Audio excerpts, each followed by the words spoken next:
नमस्कार दोस्तों, स्वागत है आप सभी का साइंस जर्नी में। दोस्तों, एवरी सैटरडे आप जानते हैं कि सैटरडे स्पेशल में हमारी जातक कथा होती है और इसमें हम तमाम जातक कथाएँ जो अब तक भारतीय एजुकेशनल सिस्टम से अछूती रह गई हैं, जिनको बताया नहीं गया है और जिस कारण से आज तक भारत के लोग अपना एक्चुअल इतिहास नहीं जान पाए हैं, अपनी वो कथाएँ और रचनाएँ नहीं जान पाए हैं, जो एक्चुअल में आज से 2600 साल पहले, आज से बुद्धिज़्म का जब वर्चस्व था, जब नालंदा यूनिवर्सिटी थी और तमाम बुद्धिस्ट यूनिवर्सिटी थी, जब ये कथाएँ पढ़ाई जाती थी, लोगों को मोटिवेशनल सीख मिलती थी, शिक्षाप्रद कथाएँ थी ये। तो ये हमारे पुरखों की इस भारत के कण-कण में हर व्यक्ति जो रह रहा है, उसके पुरखों की ये कहानियाँ हैं, कथाएँ हैं।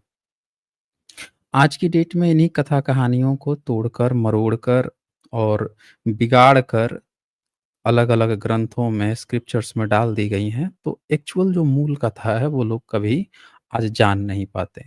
जो बिगड़ा हुआ रूप है, उसी को देखते हैं, समझते हैं, सोचते हैं कि ये हमारा धर्म है। तो इसीलिए सैटरडे स्पेशल हमारी स्पेशल तमाम जातक कथाओं को दिखाने के लिए होती है।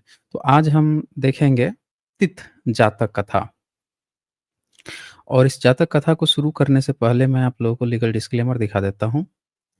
ये लीगल डिस्क्लेमर है जैसा कि आप जानते हैं यहाँ पे जो भी बातें होती हैं, जो भी प्रेज़ेंटेशन होती हैं और जो भी डिबेट्स होती हैं, इसका उद्देश्य साइंटिफिक टेम्परामेंट को एनकरेज करना है। जो कोई भी बाहर से वक्ता आते हैं, जो भी डिबेट करने आते हैं, वो जो भी अपनी बातें रखते हैं, वो उनकी अपनी रिस्पॉन्सिबिलिटीज़ होती है। तो सवाल है कि क्या है ये जातक कथा? क्या कहता है ये जातक कथा? तो इसको जानने से पहले मैं थोड़ा-सा आप लोगों को इंट्रोडक्शन दे देता हूँ। तिथ जातक कथा एक्चुअल में बताता क्या है? एक्चुअल में आपने देखा होगा कि बहुत से ऐसे लोग हैं जो उनको अगर आप सेम पैटर्न पे हर एक चीज़ अगर समझाएँगे तो उनको कभी समझ में नहीं आएगा। हो सकता है कि उसके जो पहला का जो पूर्वाग्रह हो या पहले से जो उन्होंने सीखा है, देखा है, समझा है, वो जो उनका एक्सपीरियंस है, वो नई चीज़ को सीखने से रोकता है, नई चीज़ को जानने से रोकता है। यहाँ पे सारा खेल आप इस बात को समझिए, आपके पास एक घड़ा है, उस घड़े में पहले से ही आपने कुछ भी भर रखा है, ईंट, कंकड़, पत्थर कुछ भी भर रखा है। अब कोई सॉरी अब कोई नई अच्छी चीज़ आपको देना चाहता है, उस घड़े में देना चाहता है, अब जगह ही नहीं बची है। वो दे रहा है, वो अच्छी चीज़ है जो आपके फ़ायदे के लिए हो सकती है, फ़ायदेमंद हो सकती है। लेकिन चूँकि आपने कंकड़-पत्थर उसमें पहले से ही डाल रखे हैं और उससे ज़्यादा वैल्यूएबल चीज़ के लिए आपके पास जगह ही नहीं है, तो आप क्या करते हो कि अब टकराव हो जाता है कि भैया स्पेस है ही नहीं, जाएगा कहाँ पे? तो अब आप उस नई चीज़ को न रखने के और आपके पास ऐसा एक्सपीरियंस भी नहीं है कि हमने ये जो कंकड़-पत्थर जमा कर रखा है, इससे ये बेहतर है कि नहीं है? और न्यूटन्स का लॉ तो यही कहता है ना कि कोई भी चीज़ अपनी उसी गति परिस्थिति बनाए रखना चाहता है, जब तक कि कोई एक्सटर्नल फ़ोर्स ना लगे। तो आप क्या करते हो रुकावट, एक रेजिस्टेंस करते हो कि यार ये नई चीज़ हमको नहीं सीखनी, हमको नहीं जाननी है। हमारे पास जो पहले से ही है वो परिपूर्ण है। हम वही ज्ञानी हैं, जो 2-4 बातें आप जानते हो, 10 बातें जानते हो, किसी ने बता रखा है, सुना रखा है, वही देखते, सोचते, समझते हो और आप सोचते हो कि हम परफेक्ट हैं, हमारे पास सारी चीज़ें हैं, सारी जानकारी है। हमको इसमें कोई कमी नहीं है। आप उल्टे दूसरे में कमी बताने लगते हो, कि उसमें कमी है, आप जो बता रहे हो उसमें मीन मेख निकालने लगते हो, बजाए कि उसको अच्छे से सुनने के, समझने के वो कह क्या रहा है और वो एक्चुअल में वहाँ पे है क्या चीज़। तो यही चीज़ इस जातक कथा में भी दिखाई गई है। ये तिथ जातक कथा जो है अगर इसको आपको ध्यान से देखोगे तो इसमें जो तथागत बुद्ध हैं वो एक नया-नया अरहत्व प्राप्त करने के लिए भिक्षु आया हुआ है, उसको वो चीज़ें तमाम लोग प्रयास करते हैं सिखाने का और नहीं सीख पा रहा है वो। तथागत बुद्ध उसको कैसे सिखाते हैं, फिर उसको अतीत की कथा कैसे सुनाते हैं, इसका पूरा एक कॉम्बिनेशन है। तो इस कॉम्बिनेशन को जानने के लिए छोटी-सी ही जातक कथा है, बहुत बड़ी नहीं है। तो मैं आप लोगों को ये दिखा देता हूँ, क्या है एक्चुअल में। 25वीं जातक कथा है, तिथ जातक कथा। तो ये भी जेतवन में जो आज का श्रावस्ती है, वहाँ पे जो जेतवन विहार था तथागत बुद्ध का, तो उसके आधार पर लिखी गई है, तथागत बुद्ध के नाम पर भिक्षुओं ने लिखा है। तो उसमें जो सारीपुत्त हैं और सारीपुत्त को धम्म सेनापति बनाया गया था। तो सारीपुत्त तथागत बुद्ध के जो शिष्य थे, उनके पास एक ऐसा बच्चा आया, मतलब एक ऐसा व्यक्ति आया, जो एक सुनार फैमिली से, यानी कि जिसके माता-पिता, घर परिवार जो है वो सुनार लोग सुनार का काम करते थे। सोने से जुड़ी हुई चीज़ें बनाते थे और वो धम्म की दीक्षा उसे, सब लोग तो बुद्धिस्ट ही थे, गृहस्थ लोग बुद्धिस्ट ही थे सभी लोग। लेकिन उसको मन किया कि हम गृहस्थ की बजाय हम सीधे-सीधे प्रवज्ञा ग्रहण करते हैं, भिक्षु बनते हैं और बुद्धिज़्म में भिक्षु बन के रहेंगे। तो वो पहुँच जाता है जेतवन में, और चूँकि जब जितने भी नए लोग आते थे, तो उनको जो पहले से सीखे हुए जो आचार्य लोग थे, वो सिखाते थे। तो आता है तो उसका ज़िम्मा सारीपुत्त जो हैं, उन पे पड़ता है। तो सारीपुत्त उनको सिखाने के लिए ले जाते हैं, 4 महीने तक सिखाते हैं। अब वो चूँकि एक अच्छे फ़ैमिली से आया हुआ है, अच्छा खासा उसका कारोबार है, सोने का कारोबार है। पिछले न जाने कितनी पीढ़ियाँ जो हैं उसकी सुनार काम करते आई हैं, सोना का काम करते आई हैं, तो अच्छा खासा उसका रुतबा है, पैसा है, लेकिन बच्चे की इच्छा क्या है कि हमको भिक्षु बनना है। अब गृहस्थ बन के उसके माता-पिता तो पहले से ही बुद्धिज़्म का पालन कर ही रहे थे, लेकिन अब वो डायरेक्ट वो भिक्षु बनना चाहता है, तो वो आता है।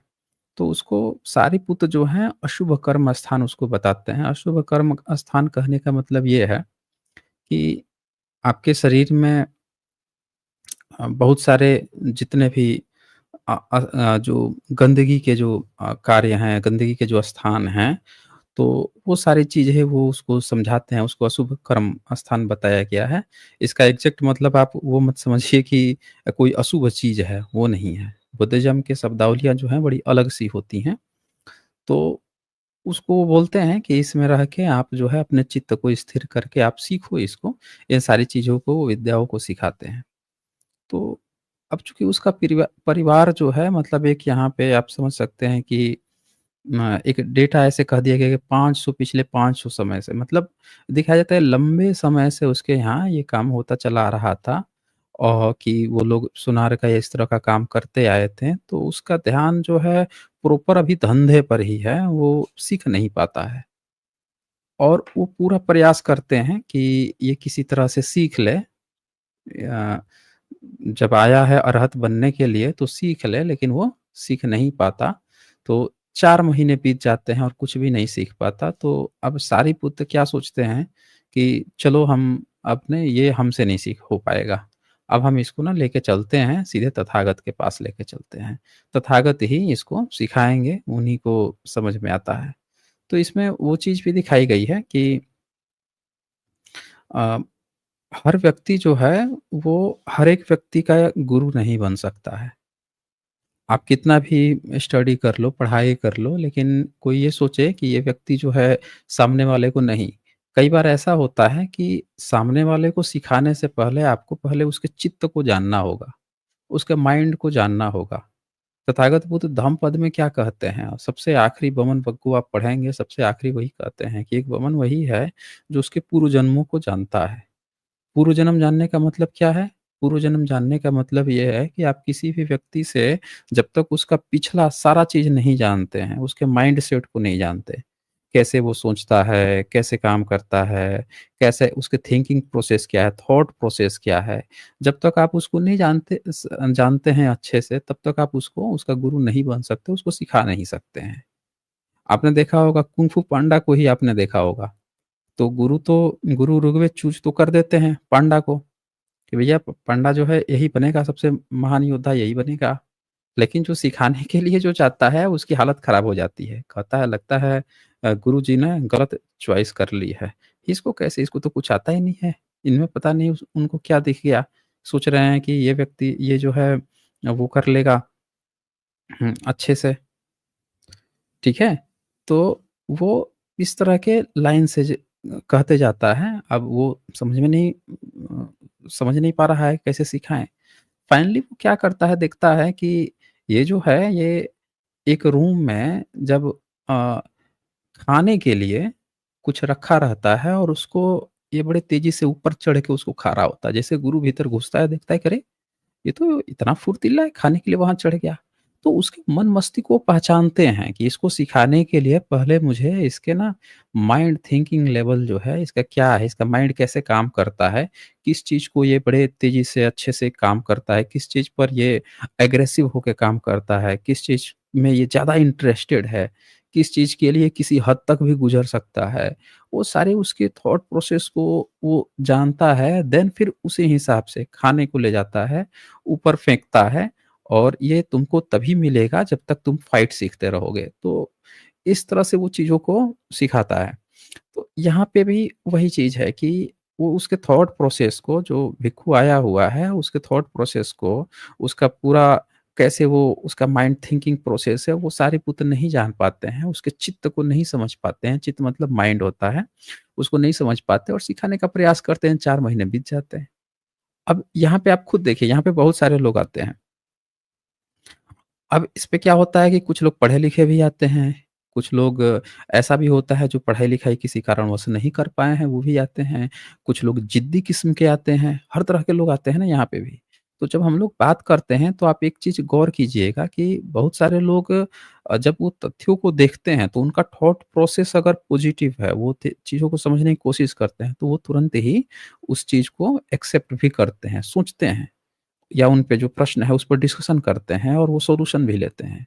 पर वहीं पे कोई ऐसा व्यक्ति जब आता है जो जुड़ तो जाता है, लेकिन उसका ना माइंड इस तरह से नहीं है कि हमको कुछ सीखना है। वो पहले से मेंटेन होके आया है कि नहीं-नहीं हमको तो ज़िद पड़े रहना है और सामने वाले को बस नीचे ही दिखा देना है, उल्टा ही। आलतू-फालतू बोलना है, टाइम पास करना है, ये करना है। तो उसने पहले से माइंड मेकअप कर रखा है, तो आप उसको नहीं समझा सकते हैं। उसको समझाने के लिए पहले आपके उसके माइंडसेट को समझना पड़ेगा कि ये किस माइंडसेट से आया हुआ है और उसके माइंडसेट को समझ के आपको उस जगह पे वो पॉइंट देना पड़ेगा जो उसके माइंडसेट को सूट करे। अब आप सोचेंगे कि ट्रुथ है, ट्रुथ को हर व्यक्ति से बता दिया जाए तो हर व्यक्ति उस ट्रुथ को एक्सेप्ट कर लेगा, ये तथ्य नहीं है दोस्तों। यही कारण है कि आप देखेंगे कि बहुत सारे लोग आज भी भ्रमित हैं, क्योंकि हर व्यक्ति को ट्रुथ से, सच से नहीं मतलब है। उनको एक्चुअल में उनका माइंडसेट क्या है, वो कैसे थॉट प्रोसेस क्या है, उसके हिसाब से जब तक वो चीज़ नहीं फ़ीड की जाएगी, नहीं चीज़ दी जाएगी, तब तक वो समझ ही नहीं सकते हैं। वो आपसे ज़िद करने लगेंगे, बहस करने लगेंगे, आपसे लड़ने लगेंगे। तो ये चीज़ यहाँ पे भी आती है, जब इस तरह की परिस्थिति आ जाती है, 4 महीने बीत जाते हैं, तो सारे पुत्र लेके आते हैं, तथागत बुद्ध के पास लेके आ जाते हैं और तथागत बुद्ध के पास आकर वो क्या कहते हैं कि ये पूछते हैं कि तथागत शास्ता जो हैं, तथागत को कहा जाता है, पूछते हैं सारिपुत्र क्यों एक भिक्षु को लेकर आए हो बंते? कहते हैं बंते मैंने इसे कर्म स्थान दिया, 4 महीने में यह निमित्त मात्र भी पैदा न कर सका।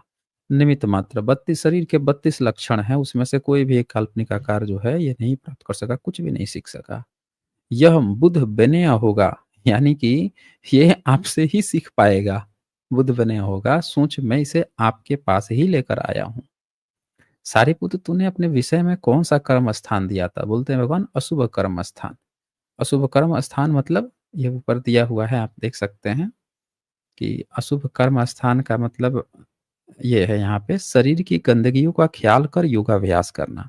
कि आपके शरीर की में जो गंदगी है उनका आपको उसका ख्याल करना है और फिर योगाभ्यास करना है ताकि आप समझ सको क्या बुराइयाँ हैं, क्या अच्छाइयाँ हैं।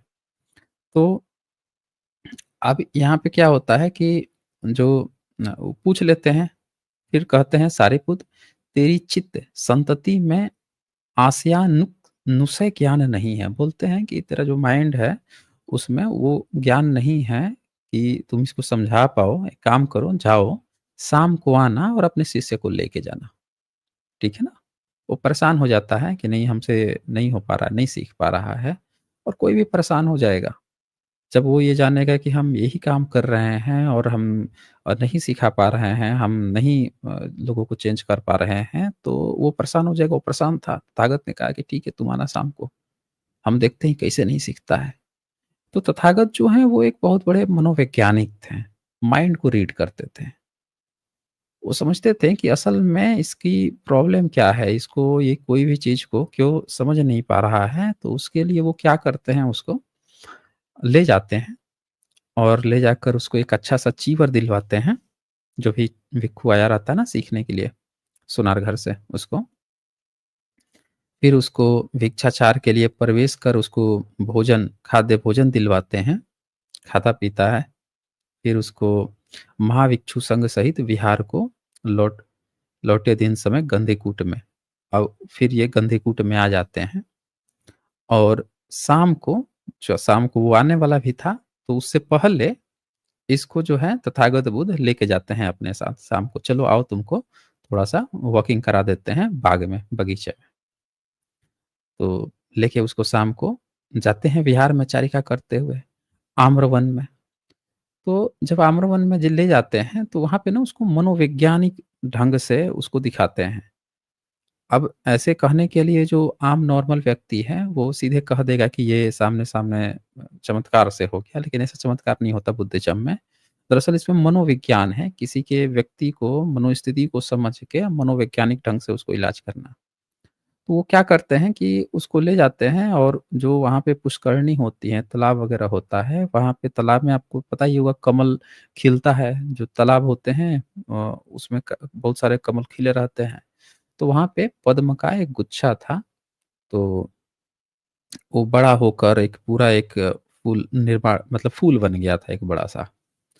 तो वहाँ पे वो बैठता है, भिक्षु को बैठाते हैं, वो देखता है और देखते रहता है उस फूल को। अब तथागत जो है मनोवैज्ञानिक ढंग से देखें उसको क्या दिखाते हैं कि ये जो तुमको फूल दिख रहा है, अभी देखो कितना सुंदर है, खूबसूरत सा फूल है। और कुछ देर में उसको ऐसा आभास होता है, उसको ऐसे मनोविज्ञान दिखाते हैं कि अज़्यूम करो कि ये फूल जो है अब मुरझा रहा है।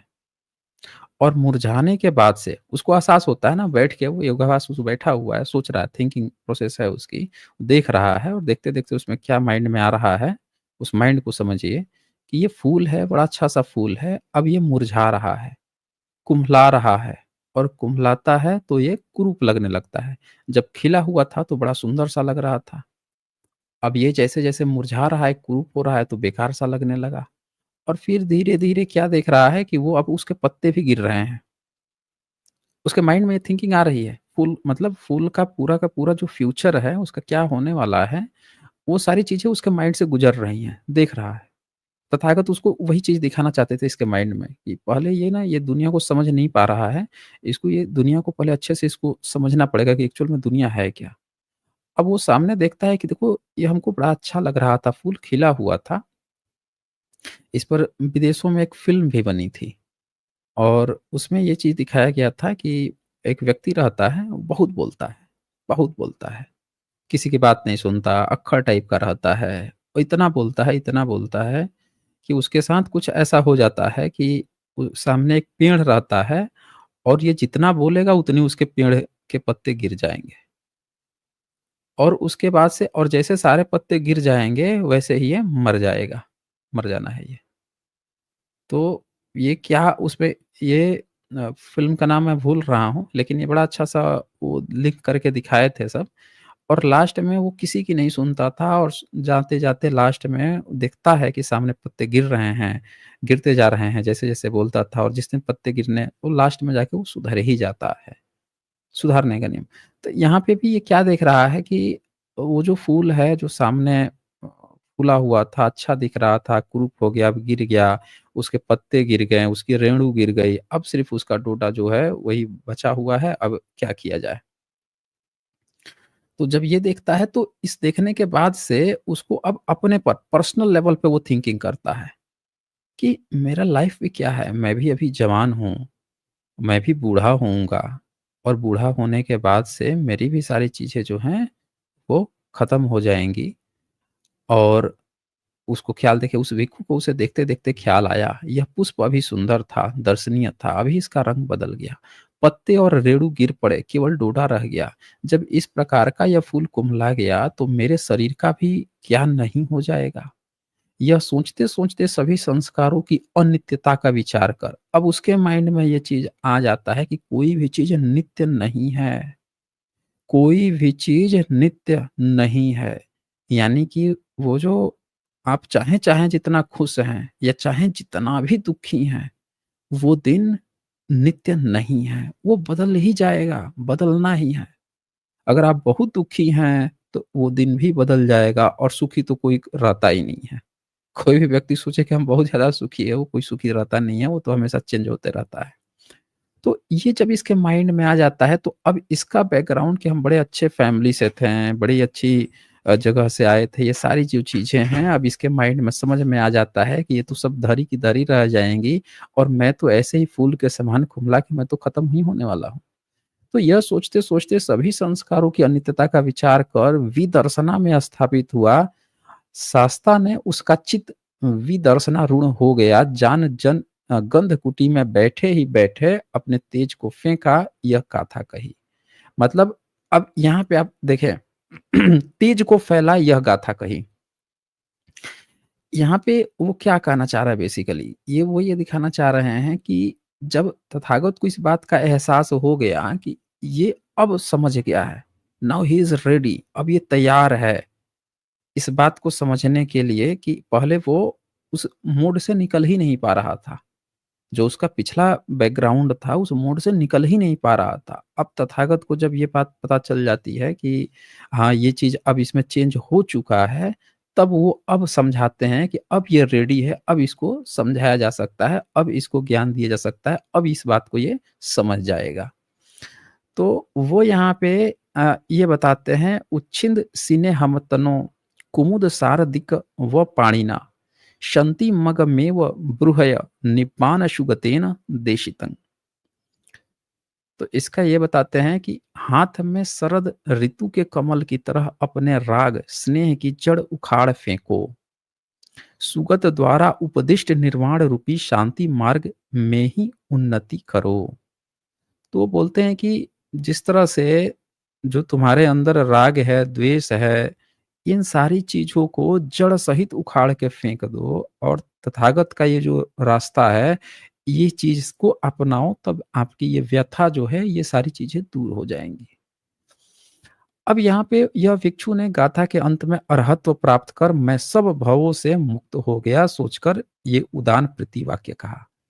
तो अब वो जो भिक्षु था, जो सुनार कुल से था, वो ये सारी चीज़ें देखता है, समझता है, अरहत्व को प्राप्त होता है, यानी उसको समझ में आ जाता है कि दुनिया क्या है और किस तरह से हमको आगे बढ़ना है, वो सारी चीज़ें उसको जब समझ में आ जाती है, तो ये जब जैसे घटना ये खत्म हो जाती है, तो सारे भिक्षु बैठ के ना आपस में बात कर रहे थे, ठीक है? और जब बात कर रहे थे, तो तथागत बुद्ध वहाँ पे आते हैं और बोलते हैं कि भई धर्म सभा होती थी ना, धर्म सभा उसको कहा जाता था, जहाँ सारे भिक्षु लोग बैठ के आपस में बातें करते थे। तो वहाँ पूछते हैं, तो कहता है कि देखिए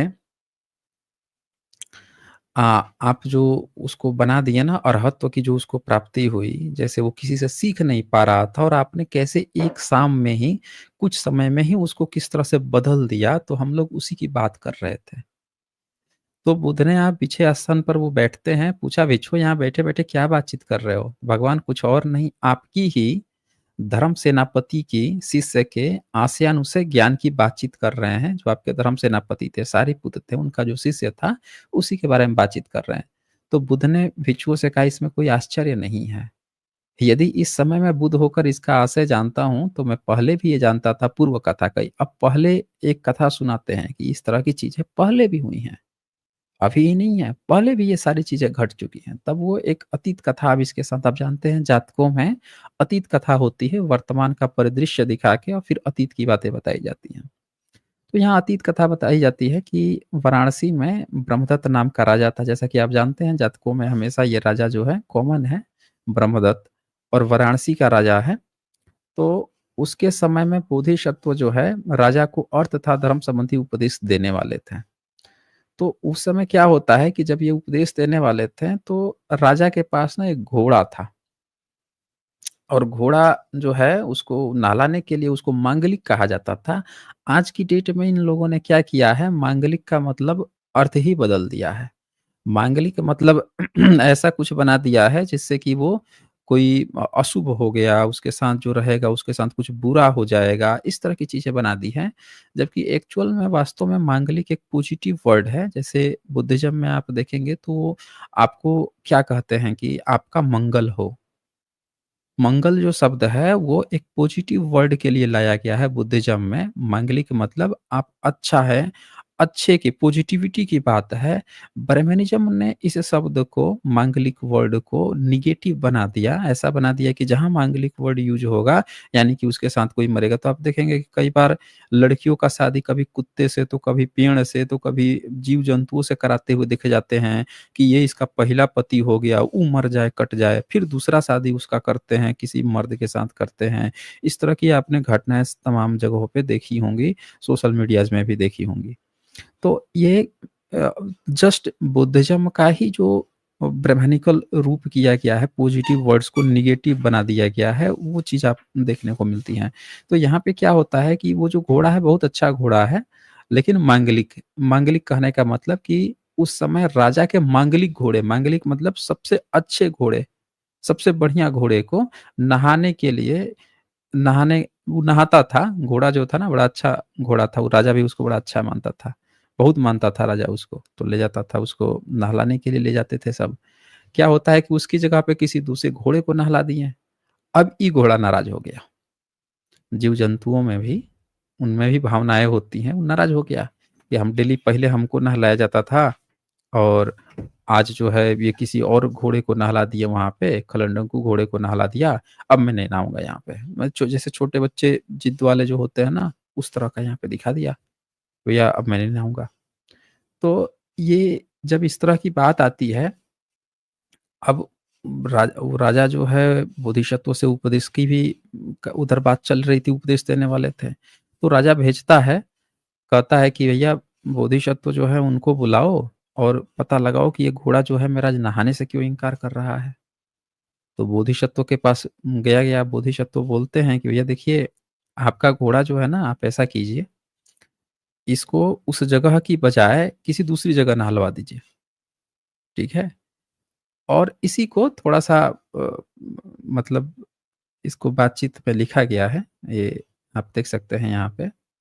यह सोचते हुए उसे सूझा कि यहाँ पहले किसी और को नहलाया होगा, इसी से घृणा करके तीर्थ पर नहीं उतरता। यह सोच उसने अश्वगोप को पूछा।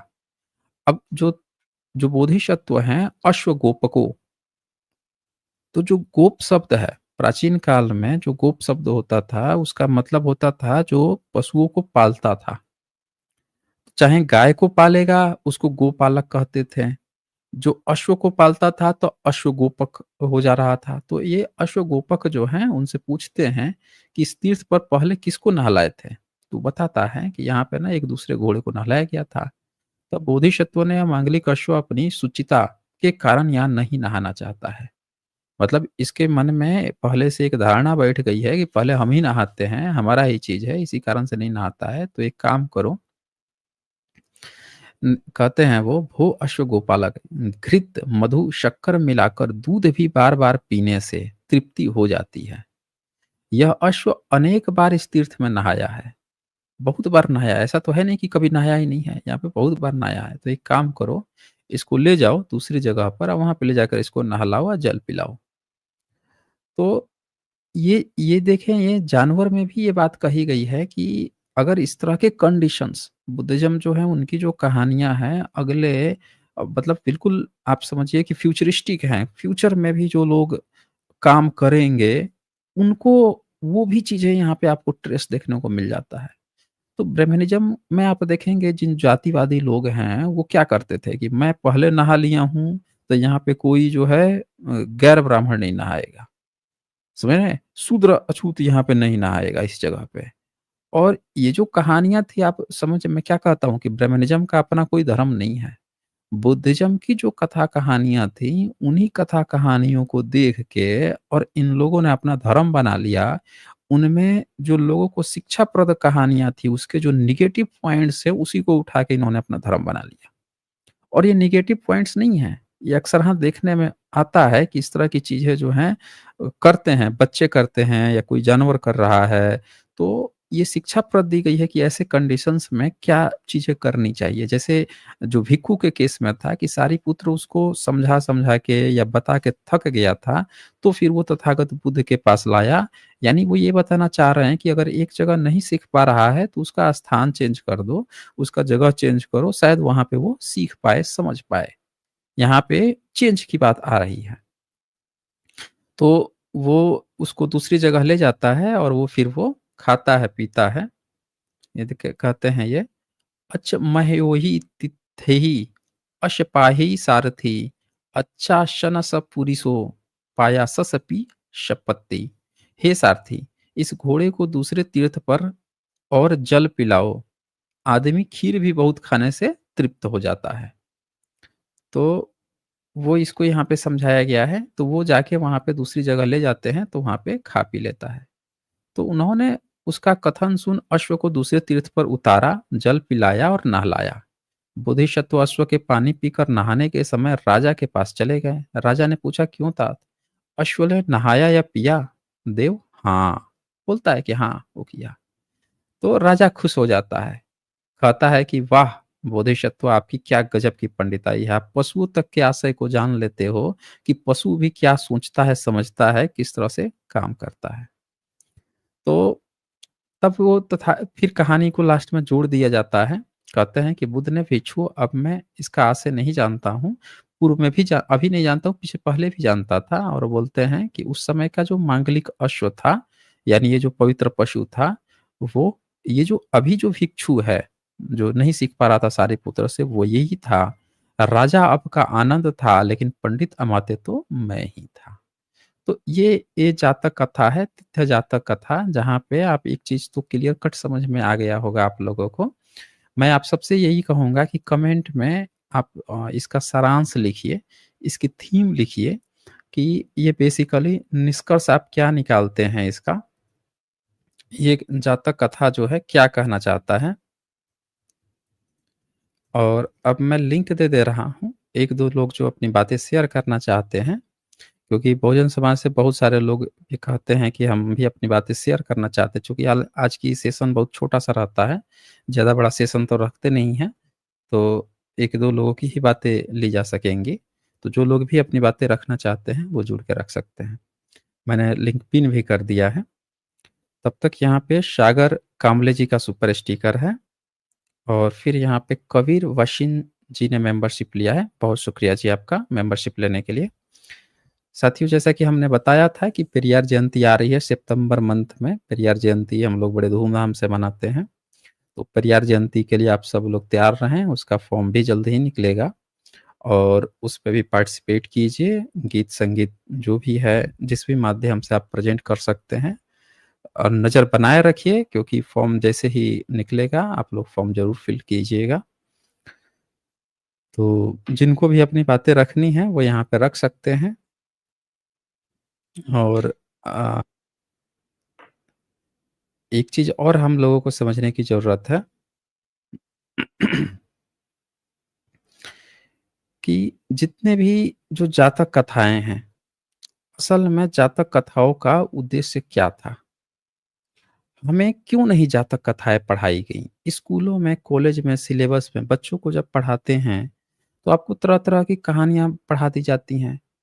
अ, अगर आपको शेक्सपियर की बहुत सारी कहानियाँ पढ़ा दी जाएँगी, जैसे थोड़े बच्चे बड़े हो जाते हैं। आपको संस्कृत की कई सारी कहानियाँ पढ़ा दी जाएँगी, त त त तरह-तरह की काल्पनिक चीज़ों का।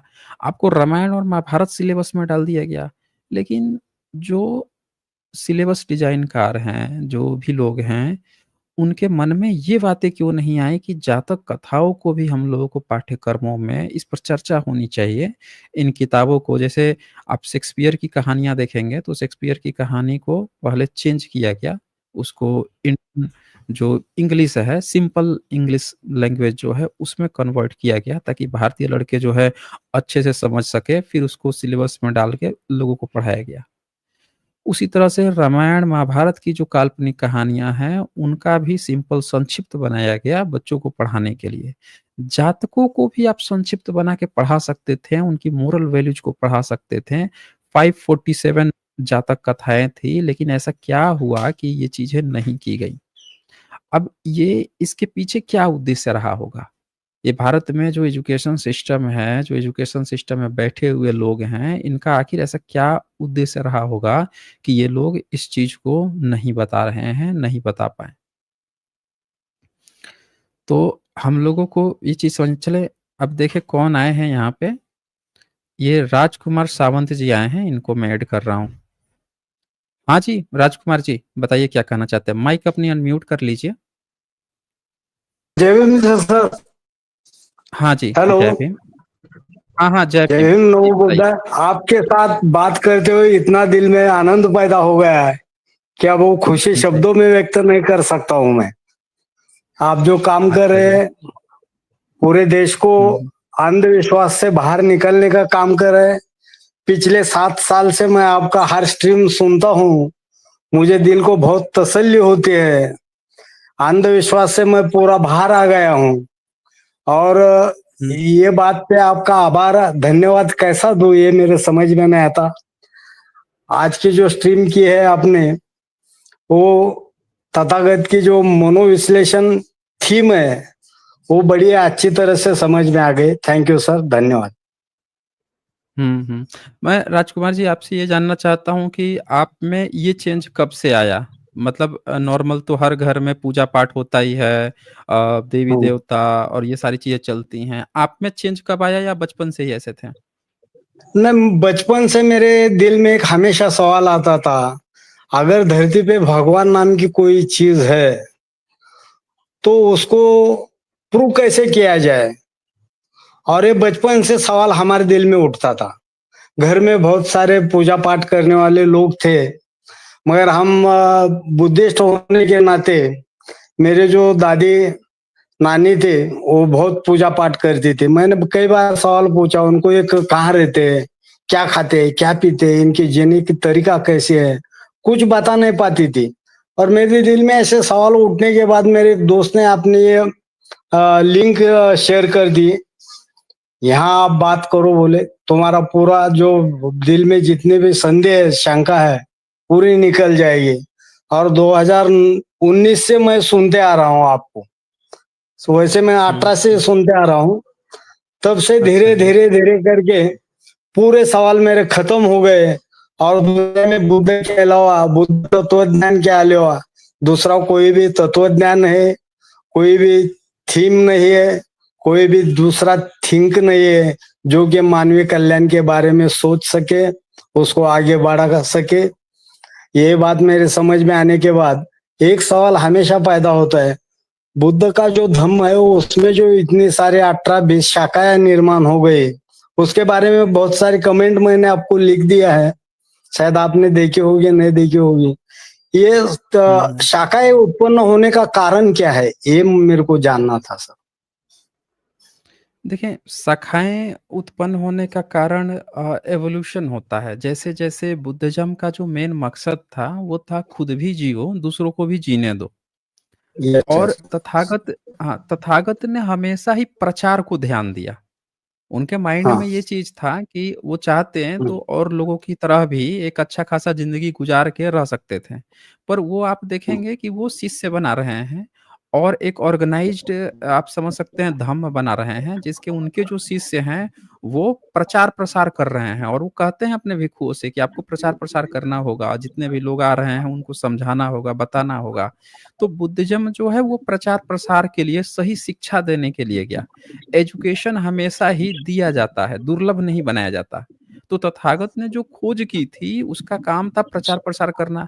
लेकिन प्रचार-प्रसार में जो सबसे बड़ी जो पॉइंट आती थी ना, वो ये आती थी कि अलग-अलग क्षेत्र में, अलग-अलग जगहों पे लोगों का माइंडसेट, थॉट प्रोसेस बड़ा अलग-अलग सा था।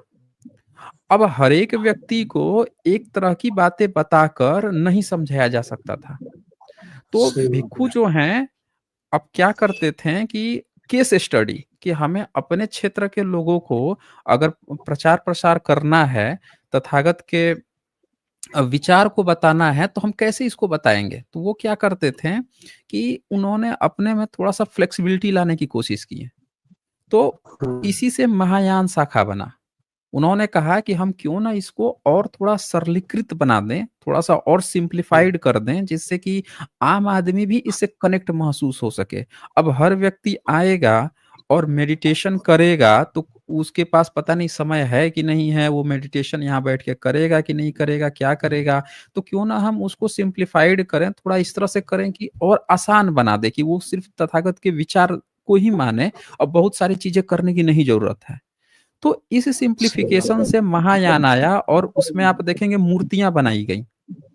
अब यस। लोग जो अनपढ़ थे, जो लोग जिनके पास नहीं समय है, जो खेती-किसानी कर रहे हैं, जो व्यापार कर रहे हैं, वो क्या करते थे, आते थे तथागत बुद्ध को देखते थे और 2-4 बातें सीख के चले जाते थे। प्रॉपर मतलब ऐसा नहीं है कि आप यहीं आइए, बैठिए, मेडिटेशन कीजिए, 2 दिन, 10 दिन गुज़ारिए, ऐसा नहीं ज़रूरी है। तो धीरे-धीरे हुँ, वो क्या हुआ ना कि अलग-अलग क्षेत्रों में इस तरह की चीज़ें उन्होंने फ्लेक्सिबल बना के बनाया। फिर इसी तरह से बहुत सारे विद्वान थे, तो उन सबका काम जो माइंड है, चित्त है, क्योंकि सारे विचारों की उत्पत्ति वहीं से हो रही है। आप अच्छे हैं कि बुरे हैं, आप हमारे दुश्मन हैं कि आप हमारे दोस्त हैं, ये सारे विचार माइंड में ही तो बन रहे हैं और कहीं तो बनते नहीं हैं। तो बुद्धिज़्म के जितनी भी जो मुख्य 4 ब्रांचेज़ आईं, थेरवादा की 2 थीं, वैभाषिक सौतांत्रिक और महायान की थी विज्ञानवाद और शून्यवाद। ये चारों चित्त पे ही काम करती हैं, माइंड पे ही काम करती है, थॉट प्रोसेस पे ही काम करती है। तो ये पूरा क्लासिफिकेशन ना माइंड सेट के ऊपर हुआ, चित्त के ऊपर हुआ कि एक व्यक्ति कितने डिफरेंट तरह से सोच सकता है और उसकी सोच को हम कैसे सही कर सकते हैं, उसको किस वे में समझाया जा सकता है। तो ये जो अलग-अलग स्कूल थे बुद्धिज़्म के ना, उस अपने उस थॉट प्रोसेस पर काम करते थे। और महायान शाखा जो है वो सबसे ज़्यादा फैल गया क्योंकि वो लोगों के थॉट प्रोसेस में बहुत गहराई तक घुस गया क्योंकि उसने फ्लेक्सिबल बनाया, ईज़ी बनाया, ठीक है? Yes, yes. उसने ठीक हाँ, है सर। मांस-वांस जो खाना था उस सबको भी आसान बना दिया कि बहुत हाँ, सारे लोग इसमें भी थे कि नहीं मांस-वांस नहीं खाना चाहिए। अब बताएँ कि चाइना हो गया, जापान हो गया, वो साँप-बिच्छू पता नहीं क्या-क्या खा लेते हैं। अब कोई ये सही बात सोचे है। कि भई उनको तो हम बुद्धिस्ट ही ना बनाएँगे। वो तो ऐसे खाने हाँ, वाले हैं, हम उन्हें बनाएँगे। तो उसने महायान ने वो चीज़ें खोज निकाली कि तुम मांसाहारी हो तो क्या हो? मतलब तुम में 100 बुराइयाँ हैं तो क्या हुआ? हम तो तुम्हारे हुँ, 90-99 बुराई को तो कम कर ही सकते हैं, समझा ही सकते हैं। सही तो उस सही बात वो है। प्रचार करते गए और इसीलिए उनका हुँ, हुँ, एक्सेप्टेंस बढ़ा, इसीलिए एक्सेप्टेंस उनका हुँ, बढ़ते चला गया। उन्होंने सही महिलाओं को बात है। बहुत ज़्यादा महिलाओं पे काम किया। तारा देवी का प्रचार-प्रसार जो आज हुँ, दुर्गा काली ये लोग बना के दिखा रहे हैं, वो सारा हाँ, हाँ, हाँ। प्रचार-प्रसार महिलाओं के भीतर जो जोड़ना बुद्धिज़्म से, ये सबसे हुँ, बड़ा काम हुँ, महायान ने किया। सही बात तो है। ये सारी चीज़ें थी।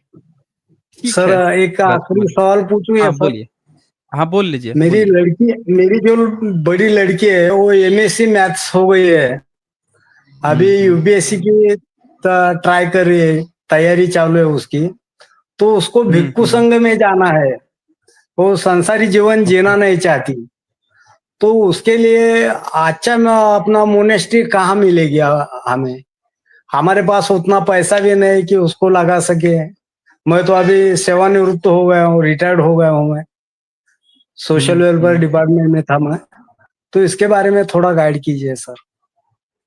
नहीं, इसके बारे में मैं नहीं बता पाऊँगा क्योंकि ये तो भिक्षु संघ से जुड़ा हुआ मामला है ना ये। मतलब ये सही जहाँ बात है। पे भी जिस भी संघ में जाएँगी, तो वो हुँ, आपको देखना पड़ेगा मतलब वहाँ पे चीज़ें देखनी पड़ेंगी, कहाँ पे महिलाओं के लिए बेहतर है भिक्षु संघ, हाँ। तो वहाँ हुँ, से आपको निष्कर्ष निकल सकता है, इसमें मैं हुँ। नहीं बता पाऊँगा। हाँ, ठीक पर है वो सर। एक अगर लास्ट वो डिसीज़न ले चुकी, तो वो उनका डिसीज़न है। हाँ, ले चुके हैं। हाँ। ओके। सर एक रिक्वेस्ट करता हूँ, आपका जो एक प्रोग्राम चल रहा है, हुँ, इसके हुँ। कन्वर्शन बदलाव जो है वो सोशल मूवमेंट में होना चाहिए। जिस तरह के बामसेफ हुँ, काम करते हैं, उसी तरह से हुँ, हमारे हुँ। कार्यकर्ता हर गांव देहात में फैले हुए चाहिए। मैं आपके हुँ, साथ फुल हुँ। टाइम काम करने के लिए तैयार हूँ। सिर्फ इतना ओके। प्रॉब्लम है कि मेरा जो हुँ। बैंक अकाउंट है, वहाँ फ़ोन पे फैसिलिटी अवेलेबल नहीं है। आपको नहीं, मदद नहीं करने की उसकी बहुत इच्छा होती। कोई नहीं, ये आप हाँ, सभी का बड़प्पन है कि आप हमें सपोर्ट करना चाहते हैं या सपोर्ट करने की बात करते हैं, आप सभी का बड़प्पन है। जी, ठीक है, ठीक कोई है, बात नहीं है। जी, ठीक है। Okay, thank okay you sir, Rajkumar ji. बहुत-बहुत आनंदित हाँ, हूँ मैं आज। ठीक है हाँ, सर। हाँ, ओके, ओके, थैंक यू। चलें, इसके बाद से यहाँ पे सचिन रोकड़े जी यहाँ लिखते हैं, कावड़िया जिस संजीव गांधी नेशनल पार्क में नहा रहे थे मुंबई में, उसमें बुद्धिस्ट केव है। पहले मनुवादी शिवरात्रि में उधर गंदगी करते थे। हाँ, कांवड़िया जिस संजीव गांधी में ओके, ओके। बहुत बढ़िया, चलिए बहुत अच्छी इन्फॉर्मेशन दी है यहाँ पे सचिन रोकड़े जी ने। अच्छा, इसके बाद से यहाँ पे वीपी जी का यहाँ पे सुपर स्टिकर है। तो बहुत-बहुत शुक्रिया आपका वीपी जी।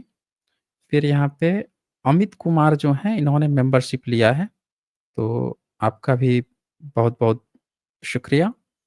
फिर इसके बाद से सदाशिव शिंदे जी लिखते हैं, नमो बुद्धाय, जय Bhim sir, great work sir. जी, शुक्रिया आपको। तो दोस्तों आज का आप जैसा कि जानते हैं आज की डेट में हम लोग छोटा ही स्ट्रीम रखते हैं, तो आज हम लोग फिर यहीं पे क्लोज़ करते हैं और आप लोग अपना ख़्याल रखें, अपनों का ख़्याल रखें। फिर हम लोग मिलते हैं संडे को 7 पीएम पे रैशनल वर्ल्ड पे। बहुत-बहुत शुक्रिया जी आपका।